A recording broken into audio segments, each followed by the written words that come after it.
नमस्कार, एग्जाम है P Jharkhand channel में आपका स्वागत है। तो दोस्तों जुड़ चुका हूं मैं यहां पर आप सभी सहायक अध्यापकों के आकलन परीक्षा की तैयारी को लेकर के। तो दोस्तों हम बताते चले यदि आप झारखंड में सहायक अध्यापक आकलन परीक्षा की तैयारी में 101% सफलता प्राप्त करना चाहते हैं तो आपको हम बता दें यहाँ पर तैयारी जो है आपको पाठ्यक्रम पर आधारित सारे प्रश्नों को करना होगा। अब हम आपको बता देते हैं आपको जाना है दिल्ली और आपने पकड़ लिया है बनारस का ट्रेन तो आप पीछे ही रह जाओगे, ठीक है?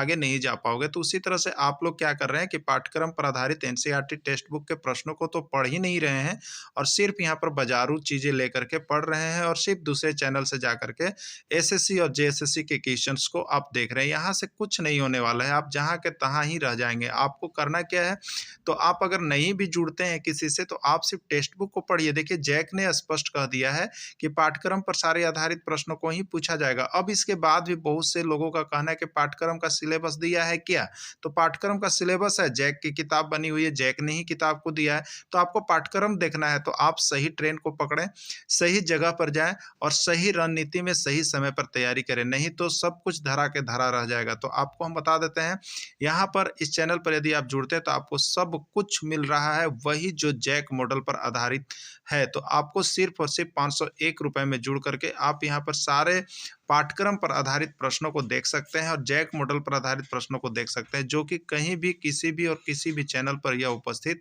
नहीं है। अब आपकी बारी है कि आप क्या डिसाइड करते हैं। अगर डिसाइड करते हैं तो अभी हमारे मोबाइल नंबर पर संपर्क कीजिए और यहाँ पर जुड़ जाइए जिससे कि आपको किसी भी प्रकार का धोखा ना हो और आप यहाँ पर आकलन परीक्षा में पास करके एक दिन अस्थायी शिक्षक बन सके। के लिए इतिहास का और इम्पोर्टेंट पीडीएफ लेकर के उपस्थित हो चुके हैं जो आपके टेक्स्ट बुक का है, क्लास 7 एक्सरसाइज 8 इतिहास। तो आपको बता दें यहाँ पर जैक ने स्पष्ट घोषणा कर दिया है कि आपके सारे पाठ्यक्रम पर आधारित प्रश्न होंगे, इसलिए पाठ्यक्रम पर आधारित सारे नोट्स को देखने के लिए आप यहाँ से सारे नोट्स अवश्य परचेज कर लेंगे क्योंकि आपके लिए बहुत ही इंपॉर्टेंट होगा और बहुत ही अच्छा होगा। तो आप सभी अभी के अभी यहाँ से मोबाइल नंबर देख रहे हैं, आप जुड़ जाएंगे और सारे नोट्स और पीडीएफ ओनली फॉर 30 रुपीज में परचेज करके पढ़ सकते हैं।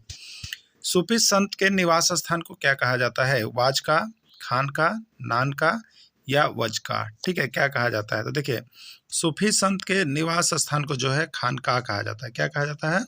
खानकाह के नाम से जाना जाता है।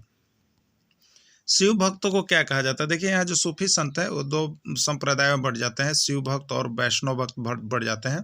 तो शिव भक्तों को क्या कहा जाता है पूछा है, बहुत बड़ा है वो प्रश्न है। नैनार, अलवार, परिवाल या कोई नहीं। तो देखिए जो शिव भक्त होते हैं उनको जो है यहाँ पर नैनार के नाम से जाना जाता है। देखिए लिखा हुआ नोट्स में भी शिव भक्तों को नैनार कहा जाता है और इनकी संख्या 63 है। बहुत बार पूछा गया है कि नैनार जो है उनकी संख्या कितनी है, तो 63 है।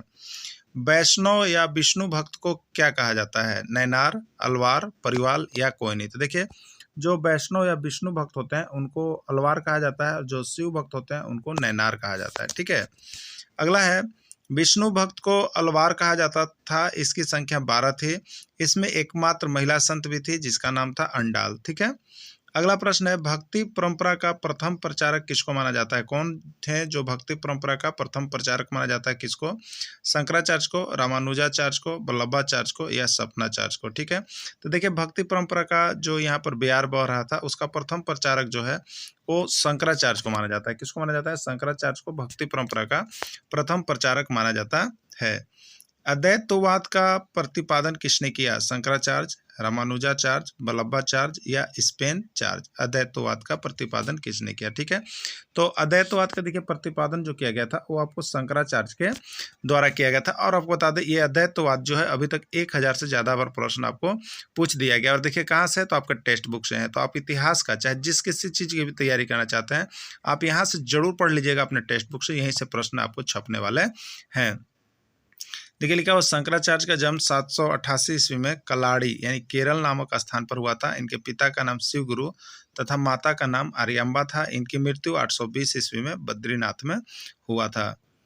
वीर शैववाद आंदोलन का प्रारंभ किसने किया? वसवाना ने, अल्लम्मा प्रभु ने, दोनों या कोई नहीं? ठीक है, तो वीर शैववाद आंदोलन का प्रारंभ जो है यहाँ पर दोनों ने यानी वसवाना ने और अल्लम्मा प्रभु दोनों ने किया था।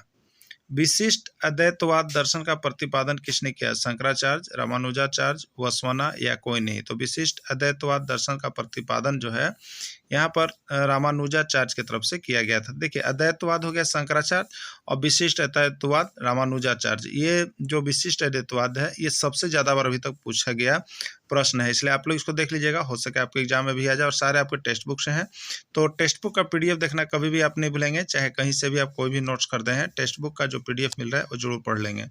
रामानुजाचार्य का जन्म 11वीं शताब्दी में तमिलनाडु के श्री पेरुम्बदूर में हुआ था। वे सगुण ईश्वर में विश्वास करते थे, वे विष्णु को मानते थे।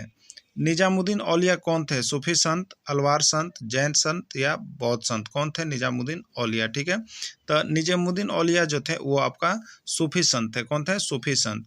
नोट्स भी है, सूफी संत एकेश्वरवाद को मानते थे। भारत में चिश्ती संप्रदाय की स्थापना किसने की? बहुत बार आया हुआ प्रश्न है चिश्ती संप्रदाय।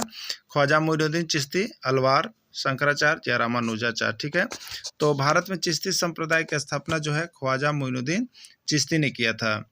उत्तर भारत के संत कौन थे? तुलसीदास, सूरदास, शंकरदेव या कोई नहीं या सभी? ठीक है, तो उत्तर भारत के जो संत थे वो तुलसीदास भी थे, सूरदास भी थे और शंकरदेव, यानी इसमें से सभी इसका राइट आंसर हो जाएगा, डी इसका आंसर हो जाएगा। रामचरितमानस की स्थापना किसने की? तुलसीदास, सूरदास, वाल्मीकि या वेद व्यास? ठीक है, तो रामचरितमानस की रचना, ये भी प्रश्न आपका इंपॉर्टेंट है और ये बार बार एग्जाम में पूछा जा रहा है, तो आपके भी एग्जाम में आ सकते हैं। तो रामचरितमानस की स्थापना किसने की? तुलसीदास, सूरदास, वाल्मीकि या वेद व्यास? तो रामचरितमानस की रचना तुलसीदास ने की। सूरसागर, सूर सारावली और साहित्य लहरी की रचना किसने की? तुलसीदास, सूरदास, मीराबाई या वेद व्यास? तो सूरसागर, सूर सारावली और साहित्य लहरी, देखिए सौ से लगा हुआ है, सू से लगा हुआ है, इसलिए ये सभी जो ग्रंथ है उसकी रचना जो है सूरदास की तरफ से किया गया है। किसके तरफ से किया गया है? सूरदास के तरफ से किया गया है, क्योंकि देखिए जितना भी सुर वाली चीजें लगी रहती है ना वो उसी में आता है, वो सूरदास में ही चला जाता है। अगला है, मीराबाई का जन्म कहाँ हुआ? राजस्थान, बंगाल, झारखंड या तमिलनाडु? तो राइट आंसर राजस्थान। मीराबाई का जन्म राजस्थान के मेड़ता जिले के कुदवी ग्राम में हुआ था।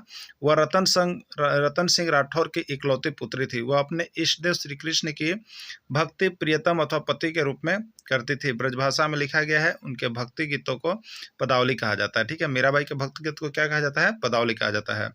कबीर का जन्म कहाँ हुआ? वाराणसी, मगध, सारनाथ या पार्श्वनाथ? कबीर का जन्म जो है वाराणसी में हुआ था। ऐसा माना जाता है कि नीमा और नीरू नामक निसंतान दंपति जुलाहे ने कबीर का पालन पोषण किया। इनका उद्देश्य बीजक में मिलता है। कबीर का उपदेश किस में मिलता है? बीजक में मिलता है। ये भी आया हुआ प्रश्न है। तो आप सभी किताब का टेक्स्ट बुक तो देखना भूलेंगे नहीं भूलेंगे, चाहे आप जेटेट की तैयारी करना चाहते होंगे, चाहे आप यहाँ पर जेएसएससी की तैयारी करना चाहते होंगे, सभी के लिए आपको टेक्स्ट बुक पढ़ना बहुत ही अनिवार्य है।